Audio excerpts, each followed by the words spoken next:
প্লাস্টিকের সাথে পাটের একটা জায়গায় মোটামুটি বড়ভাবে ক্ল্যাশ করে, সেটা হলো ফিল্ম প্লাস্টিক।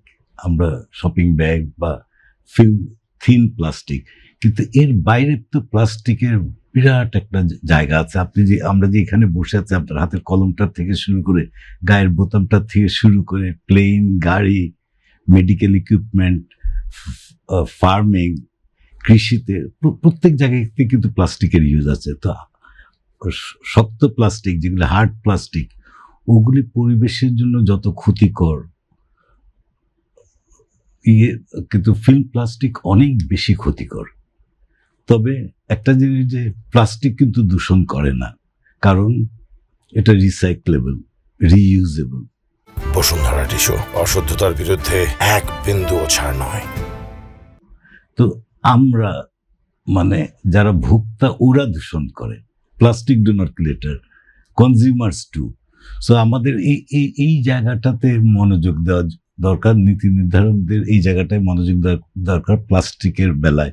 আর আমি যদি জুটে আসি, জুটের কিন্তু আমরা স্বাধীনতার পর বা আগের থেকে যে জুট ইন্ডাস্ট্রি আছে, জুট ইন্ডাস্ট্রি কিন্তু দুটা জায়গায় সীমাবদ্ধ, এর বাইরে কিন্তু ওর শক্তি নেই, থাকলেও খুব কম আছে। একটা হলো যে প্যাকেজিং ম্যাটেরিয়াল, বাল্ক প্যাকেজিং করার জন্য 20, 25, 30 কেজি, বিকজ এটা শক্ত জিনিস ছিল। আর পৃথিবীতে প্লাস্টিক আসার আগে কাগজ ছিল, কিন্তু কোনো প্যাকেজিং ম্যাটেরিয়াল ছিল না। 1970s আগে বা এরও আগে একমাত্র পণ্য ছিল বাল্ক ইউজের জন্য, কনজিউমার আইটেম, ধরেন আটা, ময়দা, চিনি, গম, এগুলি প্যাকেজিং করার জন্য কিন্তু একমাত্র ম্যাটেরিয়াল ছিল জুট। তখন কিন্তু প্লাস্টিক ছিল। প্লাস্টিকের এই যে থিন প্লাস্টিক, এই রিইউজেবল প্লাস্টিক বা ফিল্ম প্লাস্টিকটা এসছে কিন্তু 80s পরে।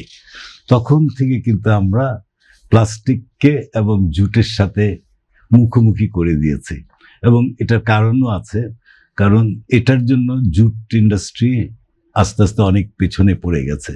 তো এটার জন্য আমরা ইউজুয়ালি সরাসরিভাবে প্লাস্টিককে দায়ী করি। আমি মনে করি এটা প্লাস্টিক সরাসরিভাবে দায়ী না, এটা কিন্তু আমরাও দায়ী। কারণ জুট ইন্ডাস্ট্রি প্লাস্টিকের সাথে মোকাবেলা করার জন্য এমন কিছু করে নাই।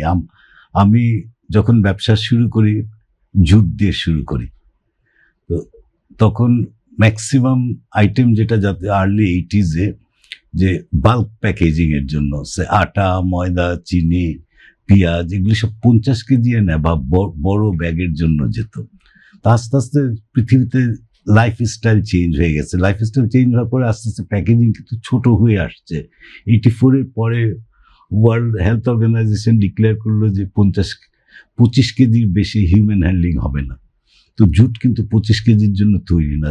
জুট হলো যে বাল্ক প্যাকেজিং, 50 কেজি, 100 কেজির জন্য তৈরি।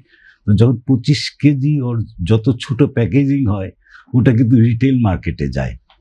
সে একটা আলু, আমি যদি আলুকে নিয়ে শুরু করি, আলু 50 কেজি যখন হয়, ওটা হলো হোলসেল মার্কেটে। যখন এটা ছোট হয়ে গেল 25 কেজি, 10 কেজি, ওটা কিন্তু রিটেল মার্কেটে।